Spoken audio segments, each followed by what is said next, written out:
తెలంగాణ రాష్ట్ర ప్రభుత్వం ఇటీవల విడుదల చేసినటువంటి గ్రూప్ 1 ఫలితాలలో ఎన్నో అక్రమాలు జరిగాయని హైకోర్టులో వేసిన పిటిషన్లపై జరిగిన విచారణలో భాగంగా హైకోర్టు కొన్ని కీలకమైనటువంటి ఆదేశాలను చేయడం జరిగింది. ఇందులో భాగంగా టీజీపీఎస్సీ తుది నియామకాలని ఖరారు చేయడానికి లేదని,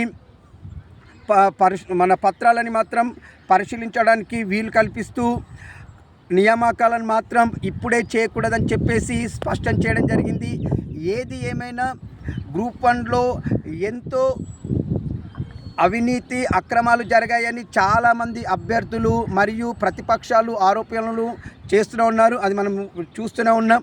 ఏది ఏమైనా గ్రూప్ 1 అవకతవకలపైన సమగ్ర దర్యాప్తు జరగాలని, దీనిపైన హైకోర్టు నుండి ఒక స్పష్టమైన తీర్పు వస్తుందని చెప్పేసి నేను భావిస్తున్నాను. మరి హైకోర్టు ఇప్పుడు వరకు ఇచ్చినటువంటి తీర్పు పైన మీ అభిప్రాయాన్ని కామెంట్ రూపంలో తెలియజేయండి. ఇట్లు దినేష్.